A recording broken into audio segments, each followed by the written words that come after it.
Good morning all. Are you fine? I hope you are doing well. Today we are going to learn the continuation of the lesson, the best Christmas present in the world. Okay, let's revise. The narrator of the story went to a junk shop and purchased a roll-top desk, which was in a bad condition. The narrator started its repairing on Christmas Eve and found a letter in its drawer, which was composed to Connie by Jim McPherson.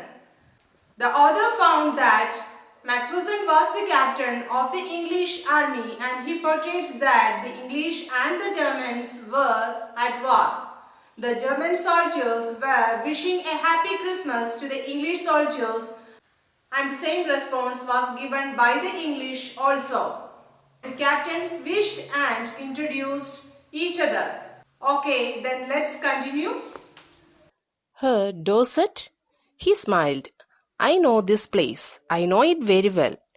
We shared my rum ration and his excellent sausage. And we talked. Connie, how we talked? He spoke almost perfect English. But it turned out that he had never set foot in Dorset. Never even been to England.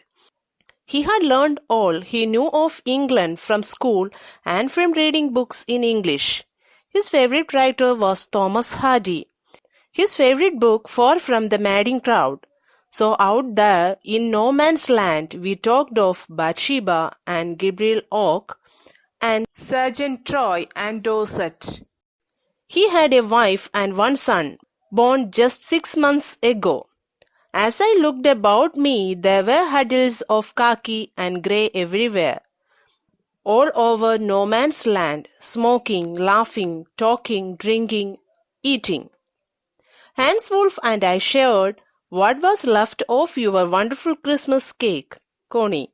He thought the marzipan was the best he had ever tasted. I agreed. We agreed about everything, and he was my enemy. There never was a Christmas party like it, Connie. Hans Wolf smiled. He said he knew Dorset. In fact, he had never been to England, but he knew English. He learned all this from school and from reading books in English. His favorite writer was Thomas Hardy. His favorite book was Far from the Madding Crowd. They talked about Bathsheba, Gabriel Oak, Sergeant Troy, and Dorset. He was a married man and had a son. The leaders shared their ideas and feelings with each other and celebrated Christmas by eating, laughing, talking, and drinking. McPherson shared with Hans Wolf the Christmas cake his wife had sent for him. Hans Wolf said that the marzipan was the best he had ever tasted. It was a wonderful Christmas party.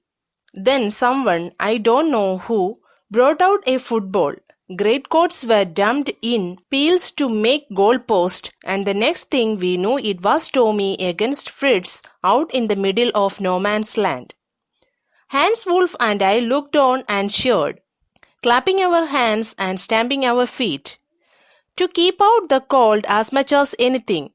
There was a moment when I noticed our breaths mingling in the air between us. He saw it too and smiled. Jim McPherson, he said after a while, I think this is how we should resolve this war. A football match. No one dies in a football match. No children are orphaned. No wives become widows.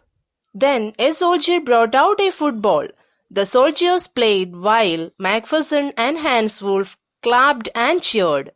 Hans Wolf suggested that the world would be much better if the problems were solved by a football match instead of war. I would prefer cricket, I told him. Then we Tommies could be sure of winning, probably.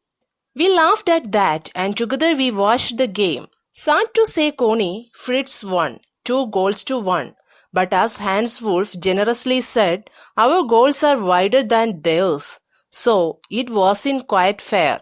Jim said he preferred cricket because he was sure that he would win in cricket. Both of them laughed and watched the game. Can you say who won the match? Surely, Fritz won the match. Hans Wolf admitted that their goals was wider than theirs. The time came, and all too soon. When the game was finished, the schnapps and the rum and the sausage had long since run out, and we knew it was all over. I wished Hans well and told him I hoped he would see his family again soon, that the fighting would end and we could all go home. I think that is what a very soldier wants on both sides, Hans Wolf said. Take care, Jing Macpherson. I shall never forget this moment. Nor you. He saluted and walked away from me slowly, unwillingly. I felt he turned to wave just once and then became one of the hundreds of grey-coated men drifting back towards their trenches. That night, back in our dugouts, we heard them singing a carol and singing it quite beautifully. It was still a night, silent night. Our boys gave them a rousing chorus of "While Shepherds Watched." We exchanged carols for a while and then we all fell silent. We had had our time of peace and goodwill, a time I will treasure as long as I live. After the football match, all the drinks and the eatables were consumed. It was time to part. Hans Wolf saluted Macpherson and walked away slowly and unwillingly. That night the Germans were singing a carol. The English soldiers replied with a rousing chorus of another carol. They exchanged carol for a while and then it was all silent. Macpherson wrote in his letter that he would treasure those moments all his life. Dearest Connie, by Christmas time next year, this war will be nothing but a distant and terrible memory. I know from all that happened today how much both armies long for peace.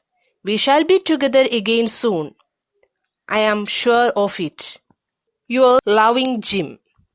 Macpherson ended the letter hoping that the war would end soon. Both armies longed for peace and he was sure that he and Connie would be together again. Thank you. That's all for today.